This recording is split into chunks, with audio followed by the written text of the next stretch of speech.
ನಮಸ್ತೆ ಗೆಳೆಯರೆ. ಇವತ್ತು ಮತ್ತೊಂದು ಕಥೆ.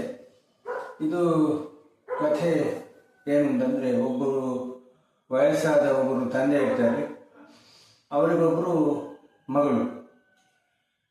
ಇವರಿಗೆ ತುಂಬ ವಯಸ್ಸಾಗಿರ್ತದೆ. ಇನ್ನು ನನ್ನ ನಂತರ ತನ್ನ ಮಗಳ ಗತಿ ಏನು ಅನ್ನುವಂಥದ್ದು, ಅಂದರೆ ಅವರು ಯಾವುದೇ ರೀತಿಯಾದಂತಹ ಆಸ್ತಿಯನ್ನು ಮಾಡಿರೋದಿಲ್ಲ. ಇದರಿಂದಾಗಿ ಅವರಿಗೊಂದು ಆ ಒಂದು ಟೆನ್ಷನ್ ಇರುತ್ತೆ. ಹಾಗೆ ಒಂದಿನ ಅವರು ಮಗಳನ್ನು ಕರೆದು ಬಿಟ್ಟು, ಇಲ್ಲಿ ಹೊರಗಡೆ ನಿಲ್ಲಿಸಿರೋ ಆ ಒಂದು ಕಾರ್ ಇದೆಯಲ್ಲ, ಅದನ್ನು ಮಾರಾಟ ಮಾಡಬೇಕು ಅಂತಿದ್ದೇನೆ, ಅದರಿಂದಾಗಿ ನೀನು ಅದರ ಬೆಲೆ ಎಷ್ಟಾಗ್ಬೋದು ಅಂತ ಕೇಳಿ ತಿಳ್ಕೊಂಡು ಬಾ ಅಂತ ಹೇಳಿ ಮಗಳನ್ನು ಕಳಿಸ್ತಾರೆ. ಹಾಗೆ ಅವಳು ಊರಲ್ಲಿರೋ ಕಾರು ಡೀಲರ್ಸ್ಗಳ ಹತ್ರ, ಕೆಲವರ ಹತ್ರ ಎಲ್ಲ ಕೇಳಿ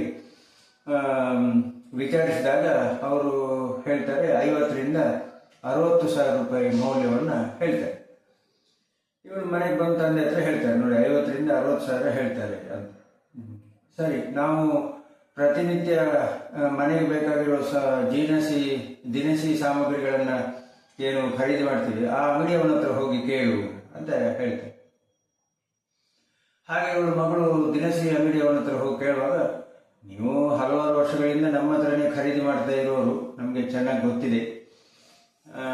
ಹಳೆಯ ಕಾರು, ನನಗೆ ಅದರಿಂದ ದೊಡ್ಡ ಉಪಯೋಗ ಇಲ್ಲ, ಆದರೂ ಕೂಡ ತೊಂದರೆ ಇಲ್ಲ, ನಾನೊಂದು 75,000 ರೂಪಾಯಿ ಕೊಡ್ತೀನಿ ಅಂತ ಹೇಳ್ತಾರೆ. ಇವಳು ಮನೆಗೆ ಬಂದು ತಂದೆಗೆ ಹೇಳ್ತಾಳೆ, ಇವು ಈ ಥರ 75,000 ರೂಪಾಯಿ ಕೊಡ್ತಾರಂತೆ ಅಂತ. ಆಮೇಲೆ ತಂದೆ ಹೇಳ್ತಾರೆ, ಒಂದು ಕೆಲಸ ಮಾಡು, ನಮ್ಮಲ್ಲಿ ಇರುವಂತಹ ಮ್ಯೂಸಿಯಂ ಇದೆಯಲ್ಲ, ಆ ಮ್ಯೂಸಿಯಂಗೆ ಹೋಗಿ ಅಲ್ಲಿ ಅದರ ಮೌಲ್ಯ ಎಷ್ಟು ಅಂತ ತಿಳ್ಕೊಂಡು ಬಾ ಅಂತ ಹೇಳ್ತಾರೆ.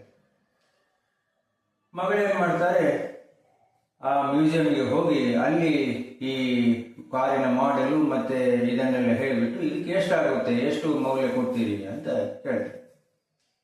ಆಗ ಮ್ಯೂಸಿಯಂನವ್ರು ಹೇಳ್ತಾರೆ, ಇದು 1948ನೇ ಇಸ್ವಿ ಕಾರು, ಈ ಪೀಸೇ ಈಗ ಇಲ್ಲ, ಇದು ಒಂದೇ ಇರೋದು, ಇದನ್ನು ಬೇರೆ ಯಾರಿಗೂ ಕೊಡಬೇಡಿ, ನಮಗೆ ಕೊಡಲಿ, ನಾವು ನಿಮಗೆ 15 ಲಕ್ಷ ರೂಪಾಯಿ ಕೊಡ್ತೀವಿ ಅಂತ ಹೇಳ್ತಾರೆ. ನೋಡಿ, ಅಂದ್ರೆ ಈ ಕಥೆಯ ಅರ್ಥ ಏನು ಅಂತಂದ್ರೆ, ಮೌಲ್ಯ ಎನ್ನುವಂಥದ್ದು, ನಮ್ಮ ಮೌಲ್ಯ ಏನು ಅನ್ನೋದು, ಆ ಮೌಲ್ಯವನ್ನ ನಿರ್ಧಾರ ಮಾಡುವಂಥವರಿಗೂ ಒಂದು ಯೋಗ್ಯತೆ ಬೇಕು. ಇದ್ದವರಿಗೆಲ್ಲ ನಮ್ಮ ಮೌಲ್ಯ ಏನು ಅನ್ನುವಂಥದ್ದು ನಿರ್ಧಾರ ಮಾಡ್ಲಿಕ್ಕೆ ಬರೋದಿಲ್ಲ, ಅವರಲ್ಲೂ ಒಂದು ಯೋಗ್ಯತೆ ಅಂತ ಬೇಕಾಗುತ್ತೆ.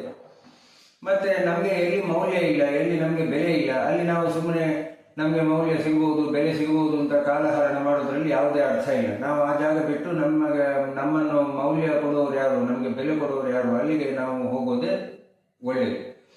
ನಮ್ಮ ಸುತ್ತ ಪಾಸಿಟಿವ್ ಎನರ್ಜಿ, ಅಂದರೆ ಧನಾತ್ಮಕವಾಗಿ ಯೋಚಿಸುವವರು, ನಮ್ಮನ್ನು ಉತ್ತೇಜಿಸುವವರು, ನಮ್ಮ ಯಾವುದೇ ಒಂದು ಕೆಲಸವನ್ನು ಶ್ಲಾಘನೆ ಮಾಡುವವರು ನಮ್ಮ ಸುತ್ತ ಇದ್ದಷ್ಟು ನಮ್ಮ ಅಭ್ಯುದಯ ಹೆಚ್ಚು. ಅಯ್ಯೋ, ನನ್ನನ್ನು ಯಾರು ಕರೀಲಿಲ್ಲ, ನನ್ನನ್ನು ಯಾರು ಕ್ಯಾರೆ ಮಾಡೋದಿಲ್ಲ, ಹಾಗೆ ಹೀಗೆ ಅಂತ ಹೇಳಿ ಮನಸ್ಸಿಗೆ ವೇದನೆ ತಂದುಕೊಂಡು ನಮ್ಮ ಮನಸ್ಸಿನ ಆರೋಗ್ಯ ಹಾಳು ಮಾಡಿಕೊಳ್ಳೋ ಬದಲು, ನಮಗೆ ಎಲ್ಲಿ ಸರಿಯಾದಂತಹ ಸೂಕ್ತವಾದಂತಹ ಮನ್ನಣೆ, ಗೌರವ, ಮೌಲ್ಯ ಸಿಗುತ್ತೆ ಅಂತಹ ಕಡೆ ನಾವು ಹೆಚ್ಚು ಸಮಯ ಕಳೆಯುವಂಥದ್ದು ಬಹಳ ಒಳ್ಳೆಯದು, ನಮ್ಮ ಆರೋಗ್ಯದ ದೃಷ್ಟಿಯಿಂದನೂ ಒಳ್ಳೆಯದು, ಎಲ್ಲ ರೀತಿಯಿಂದನೂ ಒಳ್ಳೆಯದು ಅನ್ನುವಂಥದ್ದು ಈ ಒಂದು ಕಥೆಯ ಅರ್ಥ. ನಾನು ಕಟೀಲು ಸಿತ್ಲ ರಂಗನಾಥರಾವ್. ವಂದನೆಗಳು ಗೆಳೆಯರೆ.